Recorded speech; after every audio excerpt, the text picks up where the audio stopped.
ಅವರಿಗೆ ತಿಳಿಯೋದಿಲ್ಲ ಅಲ್ವಾ ಗಾಯು, ಸುವಿಕ್ಷಾ ಅಂದರೆ ಯಾರಂತ. ನಿಜಕ್ಕೂ ನಿನಗೆ ತಿಳಿಯೋದಿಲ್ಲ, ಹೈಗ್ರೀವ್ ಮದುವೆ ಆಗ್ತಿರೋದು ಸುವಿಕ್ಷಾಳನ್ನೇ ಅಂತ.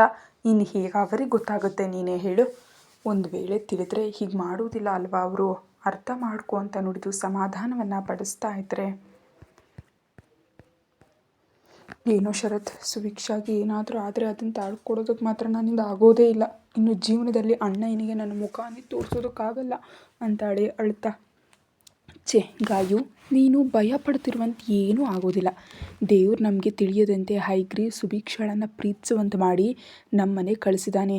ಅಂದರೆ ಇದರರ್ಥ ಹೈಗ್ರೀವನ ಮೂಲಕವೇ ನೀನು ನಿಮ್ಮಣ್ಣ ಏನಿಗೂ ಕೂಡ ಹತ್ತಿರ ಆಗ್ತೀಯಾ ಅಂತ.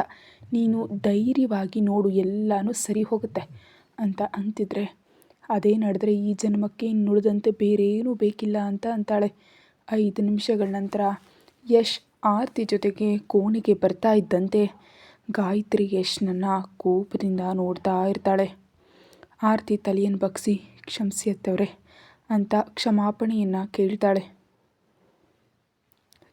ನೀನು ಯಾಕೆ ಆರತಿ, ನೀನು ಯಾಕೆ ಕ್ಷಮೆ ಕೇಳ್ತೀಯಾ? ಅವ್ರು ನಾನಿದ್ದಾಗ ಮಾತ್ರ ನಿನ್ನ ಲೆಕ್ಸೋದಿಲ್ಲ, ಇನ್ನು ಏಕಾಂಗಿಯಾಗಿರುವಾಗ ನಿನ್ನನ್ನು ಗೆಲ್ಲೋದಕ್ಕೆ ಬಿಡ್ತಾರೆ ಅಂತ ನಾನು ಯಾವುದೇ ಕಾರಣಕ್ಕೂ ಭಾವಿಸೋದಿಲ್ಲ. ನಿನ್ನ ಮೇಲೆ ನನಗೆ ಯಾವುದೇ ಕೋಪ ಇಲ್ಲಮ್ಮ ಅಂತ ಅಂತಾಳೆ. ಅಮ್ಮ ಬಾಯಿ ಮುಚ್ಚು ಯಶ್, ನಾವು ಹೀಗೆ ಬೆಳೆಸಿದ್ವ ನಿನ್ನನ್ನು? ಆಗ ಹೇಗೋ ಹೆಣ್ಣು ಮಗಳನ್ನು ಕೊಲ್ಲೋದು ಕೋಟೆ, ಅಷ್ಟು ತಪ್ಪು ಅವಳೇನು ಮಾಡಿದಾಳೆ ಅಂತ ನೋವಿನಿಂದ ಕೇಳ್ತಾಳೆ. ಅಮ್ಮ ಪ್ಲೀಸ್ ಹಾಗನ್ಬೇಡಮ್ಮ, ನೀವೆಂದಿಗೂ ನಮ್ಮನ್ನು ಹಾಗೆ ಬೆಳೆಸಿಲ್ಲ, ಒಪ್ಕೊಳ್ತೀನಿ. ಹಣ ಇದೆ ಎಂಬ ಗರ್ವ ಅಂತೂ ಇದೆ, ಆದರೆ ಇಂತಹ ಹಾಗೆಗಳು, ಪ್ರತೀಕಾರ, ಕೊಲ್ಲೋದು ಇವೆಲ್ಲವೂ ಕೂಡ ನಮಗೆ ತಿಳಿದಿಲ್ಲ ಅಂತ ಹೇಳ್ತಾ ಇದ್ರೆ ಆರತಿ ಕಣ್ಣುಗಳನ್ನ ಮಿಟುಕಿಸಿ ನೋಡ್ತಾಳೆ. ಕಂದ, ಏನಪ್ಪ ಇದೆಲ್ಲ ಯಶ್? ಕ್ಷಮಿಸಿ ಅಮ್ಮ, ಇದು ನಾನು ಮಾಡಲಿಲ್ಲಮ್ಮ. ಡ್ಯಾಡ್ ದಯವಿಟ್ಟು ಪ್ಲೀಸ್ ನೀವಾದರೂ ನನ್ನನ್ನು ನಂಬಿ ಡ್ಯಾಡ್. ನಿಜಕ್ಕೂ ಏನು ನಡೀತು ಯಶ್? ಡ್ಯಾಡ್ ಅದು ಅಂತ ನಡೆದಿದ್ದನ್ನು ಹೇಳಿ, ಇದು ಲೀಲಾ ಬೇಕಂತಾನೆ ಮಾಡಿದ್ದು, ಆದರೆ ಅದರಲ್ಲಿ ನನ್ನನ್ನು ಸಿಲುಕಿಸ್ಬಿಟ್ಲು ಅಷ್ಟೇ. ಇದಕ್ಕಿಂತ ಮೀರಿ ನಾನು ಏನನ್ನೂ ಮಾಡಲಿಲ್ಲ ಡ್ಯಾಡಿ. ನಿಜಕ್ಕೂ ಕ್ಷಮಿಸಿ ಅಮ್ಮ ಅಂತ ತಾಯಿ ಕಾಲುಗಳ ಹತ್ರ ಕೂತು ಪಾದಗಳನ್ನ ಹಿಡ್ಕೊಳ್ತಾನೆ. ಈಗ ಕ್ಷಮೆ ಕೇಳಿದ ಮಾತ್ರಕ್ಕೆ ನಡೆದ ನಷ್ಟವು ಹಿಂದಕ್ಕೆ ಬರೋದಿಲ್ವಲ್ಲ ಯಶ್? ಕ್ಷಮಿಸಿ ಡ್ಯಾಡ್. ಪ್ಲೀಸ್, ನೀನು ತಪ್ಪು ಮಾಡಿದೆ ಯಶ್. ನಿನ್ನಮ್ಮ ಸುಭಿಕ್ಷಾಳ ಮೇಲೆ ಪ್ರಾಣಾನೇ ಇಟ್ಟಿದ್ದಾಳೆ ಅಂತ ನಿನಗೆ ಗೊತ್ತಿಲ್ಲ. ನನಗೆ ಆಕೆ ಯಾರು ಅಂತ ಗೊತ್ತಿರಲಿಲ್ಲ ಡ್ಯಾಡ್. ಮತ್ತೆ ಪ್ರಮಾಣ ಮಾಡಿ ಹೇಳ್ತೀನಮ್ಮ, ಇನ್ನು ಮುಂದೆ ಸುಭಿಕ್ಷಣನ್ನು ಯಾವತ್ತೂ ನೋಯಿಸೋದಿಲ್ಲ ಅಂತ ಆಕೆ ಕೈಯನ್ನು ಹಿಡ್ಕೊಳ್ತಾನೆ. ಗಾಯತ್ರಿ ಏನನ್ನೂ ಮಾತಾಡದೆ ಹಾಗೆ ಮೌನವಾಗಿದ್ದರೆ, ಯಶ್ ನಿಮ್ಮಮ್ಮನನ್ನು ನೋಡ್ಕೊ, ನಾನು ಒಮ್ಮೆ ಮಾವೇನ ಬಳಿ ಮಾತಾಡ್ಕೊಂಡು ಬರ್ತೀನಿ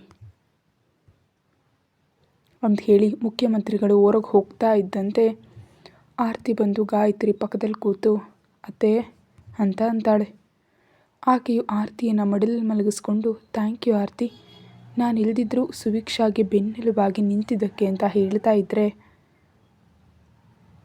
ಆರತಿ ಕಣ್ಣೀರು ಹಾಕ್ತಾ, ಆದರೂ ಯಾವುದೇ ಪ್ರಯೋಜನ ಇಲ್ಲದೆ ಹೋಯ್ತಲ್ಲ ಅತ್ತೆ ಅಂತಾಳೆ ಬೇಸರದಿಂದ.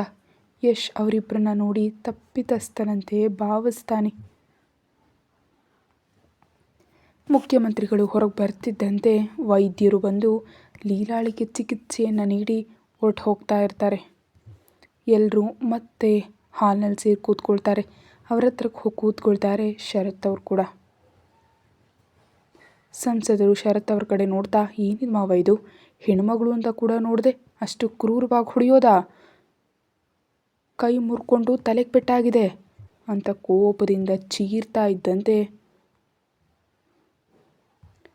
ಆಕೆಗೆ ತಲುಪಿದ್ದು ಕೇವಲ ಪೆಟ್ಟುಗಳು ಮಾತ್ರ, ಆದರೆ ಅಲ್ಲಿ ಸುಭಿಕ್ಷಾಳ ಪ್ರಾಣವೇ ಅಪಾಯದಲ್ಲಿದೆ. ಕಾರಣ ಯಾರು? ನಿಮ್ಮ ಮಗಳಲ್ವಾ?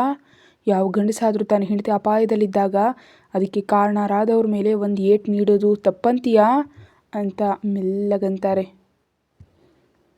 ಅಂದರೆ ಏನಿದು ಮಾವ, ನಿಮ್ಮ ಮಗ ಮಾಡಿದ್ದು ತಪ್ಪಲ್ವಾ? ನಾನು ಹೇಳಿ ನಿಮ್ಗೆ ಅರ್ಥ ಆಗ್ತಿಲ್ಲ ಅನಿಸುತ್ತೆ. ಒಂದು ವೇಳೆ ಸುಭಿಕ್ಷಾಳ ಜಾಗದಲ್ಲಿ ಗಾಯತ್ರಿ ಇದ್ದರೆ ನಾನು ಕೇವಲ ಇವುಗಳಿಂದ ಬಿಡ್ತಾ ಇರಲಿಲ್ಲ. ಅಂದರೆ ಕೊಂದುಬಿಡ್ತಿದ್ರಾ? ಖಂಡಿತವಾಗ್ಲೂ. ಹೌದು ಹೌದು, ಕೊಂದುಬಿಡ್ತೀನಿ. ಯಾಕಂದರೆ ಗಾಯತ್ರಿ ನನಗೋಸ್ಕರ ತನ್ನವ್ರನ್ನ ಬಿಟ್ಟು ಬಂದಿದ್ದಾಳೆಂದರೆ ನನ್ನ ಮೇಲಿರೋ ನಂಬಿಕೆಯಿಂದ ತಾನೇ. ಇನ್ನು ನನ್ನವರೇ ಆಕೆ ಪ್ರಾಣ ತೆಗೆಯೋದಕ್ಕೆ ನೋಡ್ತಿದ್ರೆ ಕೈಗಳಿಗೆ ಬಳೆಗಳು ತೋಡ್ಕೊಂಡು ನೋಡ್ತಿರ್ತೀನಾ? ಅವ್ರನ್ನ ಕೊಂದು ಕಳಿಸಿದ್ರು ನನ್ನ ಗಾಯವನ್ನು ಕಾಪಾಡ್ಕೊಳ್ತೀನಿ.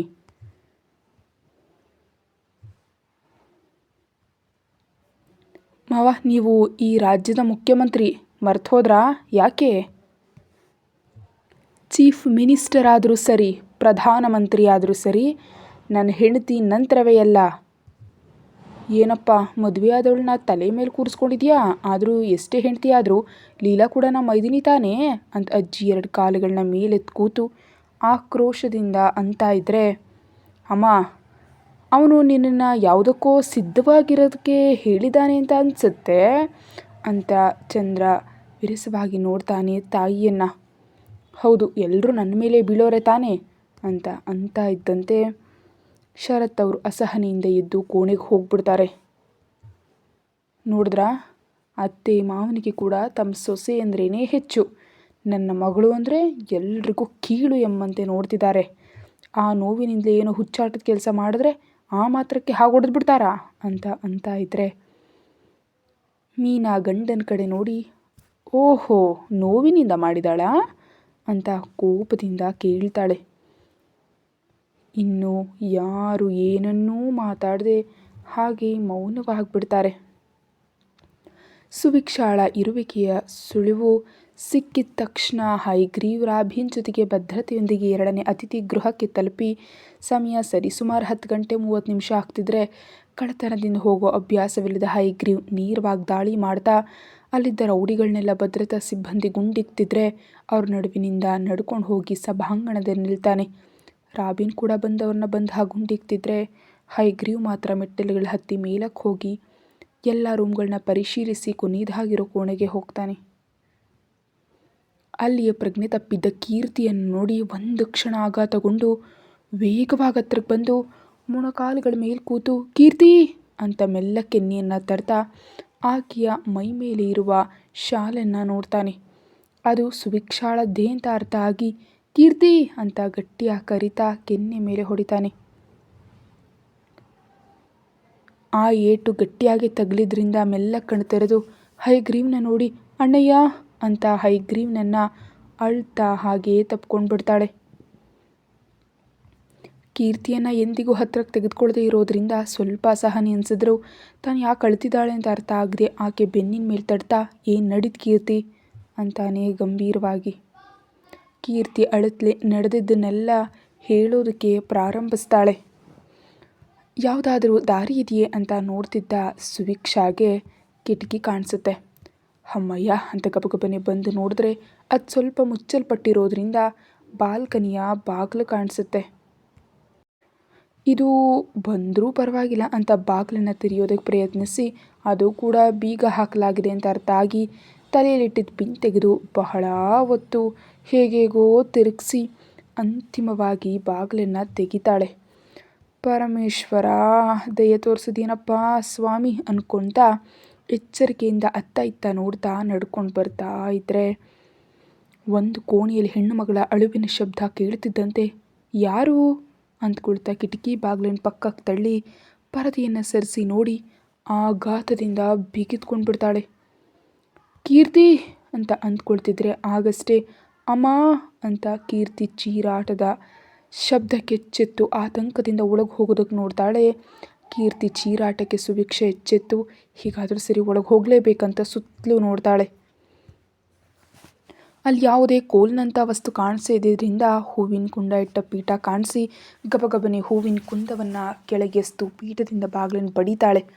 ದೊಡ್ಡದಾಗಿ ಶಬ್ದ ಆಗ್ತಿದ್ದಂತೆ ಯೋಗಿ ಒಂದು ಕ್ಷಣ ನಿಂತು ಹಿಂದೆ ತಿರುಗಿ ಏನು ಶಬ್ದ ಅನ್ನುವಂತ ನೋಡಿ ಮತ್ತೆ ಶಬ್ದ ಬಾರದೇ ಇರೋದ್ರಿಂದ ಯಾವುದೋ ಭ್ರಮೆ ಅಂದ್ಕೊಂಡು ಬಿಡು ಬಿಡು ಅಂತ ತನ್ನ ಕೈಗಳ ಮೇಲೆ ಹೊಡೆದು ಊರುಗಳಿಂದ ಪರಚ್ಕೊಳ್ತಾ ನರಳುತ್ತಿದ್ದ ಕೀರ್ತಿಯ ಕೆನ್ನೆ ಮೇಲೆ ಮತ್ತೊಮ್ಮೆ ರಭಸವಾಗಿ ಹೊಡೆದು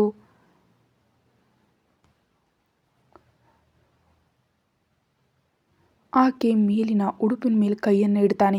ಸುವಿಕ್ಷಾ ಮಾತ್ರ ಬಾಗಿಲ ಮೇಲೆ ಒಂದೇ ಸಮನೆ ಬಡಿತಾ ಒಡೆಯೋದಕ್ಕೆ ಪ್ರಯತ್ನಿಸ್ತಿದ್ರೆ ಮತ್ನಲ್ಲಿ ತೇಲ್ತಿರೋ ಯೋಗಿಗೆ ಈ ಬಾರಿ ಶಬ್ದ ಹೆಚ್ಚು ಕೇಳಿಸೋದ್ರಿಂದ ಯಾರು ಅಂದ್ಕೊಳ್ತಾ ಅಳುತ್ತಿರೋ ಕೀರ್ತಿ ಕುತ್ತಿಗೆ ಮೇಲೆ ಮತ್ತೊಮ್ಮೆ ಗಟ್ಟಿಯಾಗಿ ಕಚ್ತಾನೆ.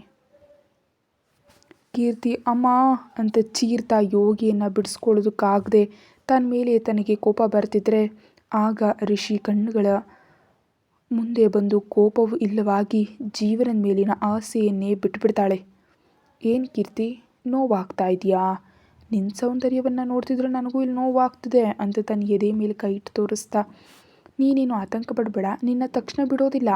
ನನ್ನ ಆಸೆ ನಿನ್ನ ಸೌಂದರ್ಯ ಕರಗಿ ನನ್ನ ತಣಿಸಿದ ನಂತರ ಕಳಿಸ್ತೀನಿ, ನಂತರ ರಿಷಿ ಬೆಳೆಸ್ಕೊಳ್ತಾನೆ ಬಿಡು ಅಂತ ಹೇಳ್ತಾ ಬಾಗಿಲಿನ ಶಬ್ದಕ್ಕೆ ಕಿರಿಕಿರಿಯ ಕೀರ್ತಿ ಮೇಲಿಂದ ಎದ್ದು ಹೋಗಿ ಬಾಗಿಲನ್ನು ತೆರೀತಾನೆ.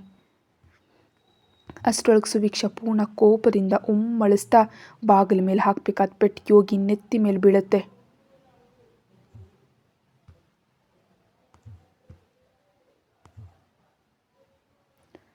ಏನು ಅಂತ ಯೋಗಿ ನೆಲದ ಮೇಲೆ ಬೀಳ್ತಾ ಇದ್ದಂತೆ, ಅಯ್ಯಯ್ಯೋ ಮಧ್ಯದಲ್ಲಿ ಏನು ಬಂದ್ಯೋ ಪಾಪಿ, ಆದರೂ ನೀನು ಕೀರ್ತಿನ ಏನು ಮಾಡೋದು ಕೊಟ್ಟಿದ್ದೆ, ಮೂರ್ಖ ನೀಚ ನನ್ನ ಮಗನೇ ಅಂತ ಶಪಿಸ್ತಾ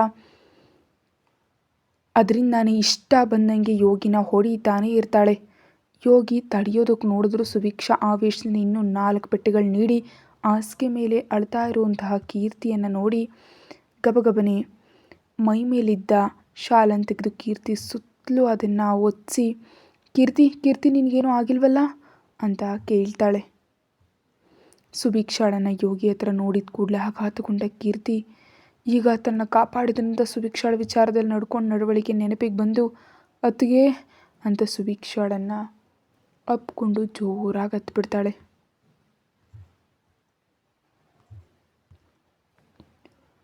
ಕೀರ್ತಿ ಭಯಪಡಬೇಡ, ನಾನಿದ್ದೀನಲ್ವಾ ಅಂತ ಅವಳು ಅಂತಿದ್ರೆ ಯೋಗಿ ತಲೆಯನ್ನು ಹಿಡ್ಕೊಂಡು ಮೇಲಕ್ಕೆದ್ದು, ಏಯ್ ನೀನು ಹೇಗೆ ತಪ್ಪಿಸ್ಕೊಂಡೆ ಅಂತ ಹತ್ತಿರ ಬರ್ತಾ ಇದ್ರೆ ಕೀರ್ತಿ ಮೊದಲು ಬಾ ಅಂತ ಕೀರ್ತಿ ಕೈಯನ್ನು ಹಿಡಿದು ಹೊರಗೆ ಓಡೋದಕ್ಕೆ ಹೊರಡ್ತಾಳೆ.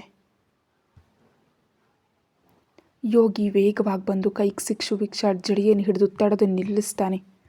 ಸುಭಿಕ್ಷಾ ಕಾಲನ್ನು ಮುಂದಕ್ಕೆ ಇಡಲಾಗದೆ ತಲೆಯನ್ನು ಹಿಡ್ಕೊಂಡು ಹಿಂದೆ ತಿರುಗಿ ವಕ್ರವಾಗಿ ನಗ್ತಿರೋ ಯೋಗಿಯನ್ನು ನೋಡಿ, ಕೀರ್ತಿ ಮೊದಲು ನೀನು ಹೋಗು, ನಾನು ಹಿಂದೆನೇ ಬರ್ತೀನಿ ಅಂತ ಅಂತಿದ್ರೆ,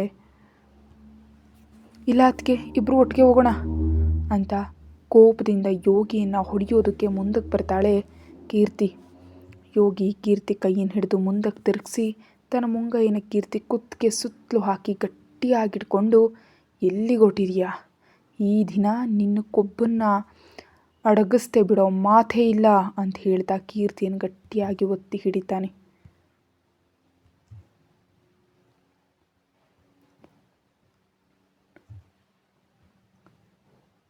ಸುಭಿಕ್ಷಾಗೆ ಭಯದಿಂದ ಕಣ್ಗಳು ಕತ್ತಲಾಗ್ತಿದ್ರೆ ಈ ಕೀರ್ತಿಯನ್ನೀಗಾದರೂ ಕಾಪಾಡಬೇಕಂತ ಧೈರ್ಯವನ್ನು ತಂದುಕೊಂಡು ಜಡಿಯನ್ನು ಬಲವಾಗಿ ಹಿಡಿದು ಬಲವಾಗಿ ಎಳ್ಕೊತಾಳೆ. ಯೋಗಿಗೆ ಹಿಡಿತ ತಪ್ಪು ಹೋಗೋದ್ರಿಂದ ಸುಭಿಕ್ಷಾಳನ್ನ ಬಿಟ್ಬಿಡ್ತಾನೆ. ಸುಭಿಕ್ಷಾ 2 ಹೆಜ್ಜೆಯಲ್ಲಿ ಪಕ್ಕದಲ್ಲಿದ್ದ ಒಂದು ಹಳೆಯ ವಸ್ತುವಿನಿಂದ ಈಗಾಗಲೇ ರಕ್ತ ಸೋರ್ತಿರೋ ಯೋಗಿ ತಲೆ ಮೇಲೆ ಮತ್ತೊಂದು ಹೊಡಿತಾಳೆ.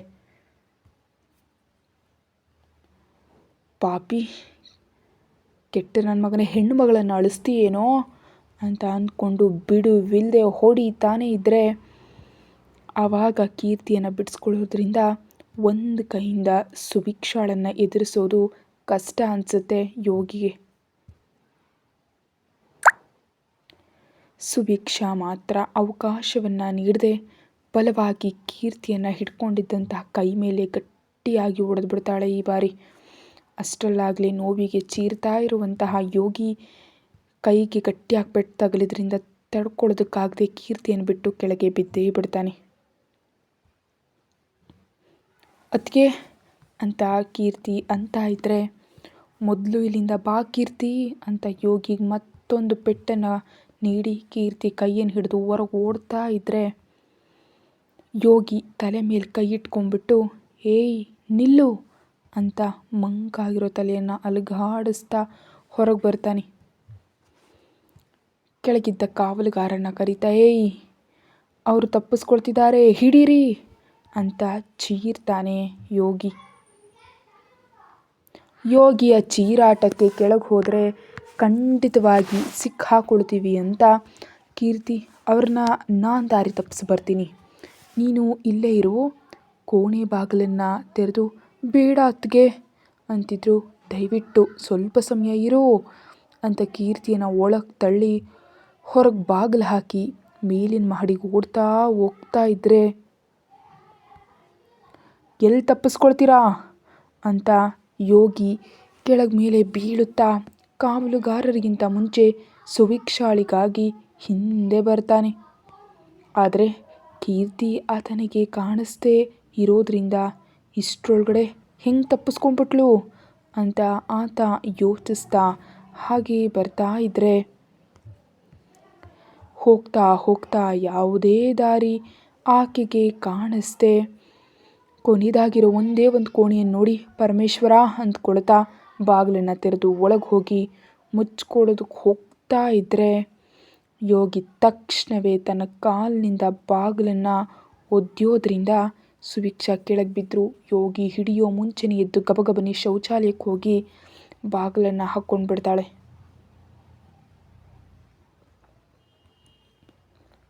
ಹೇಯ್, ಹೊರಗೆ ಬಾರೇ, ಇಲ್ದಿದ್ರೆ ಅವನು ಬರೋವರೆಗೂ ಸಹ ಕಾಯೋದಿಲ್ಲ, ಇಲ್ಲೇ ಕೊಂದು ಬಿಡ್ತೀನಿ ಅಂತ ಕೋಪದಿಂದ ಚೀರ್ತಾ ಬಾಗಿಲನ್ನು ಆತ ಬಡಿತಾ ಇದ್ದರೆ, ಸುವಿಕ್ಷಾಗೆ ಶಕ್ತಿ ಎಲ್ಲ ಕುಗ್ಗಿ ಬಾಯದಿಂದ ಬಾಗಿಲಿಗೆ ಆತ್ಕೊಂಡ್ಬಿಟ್ಟು ಮೌನವಾಗಿ ಅಳ್ತಾ ಇರ್ತಾಳೆ ಪಾಪ ಬಾಯಕ್ಕೆ.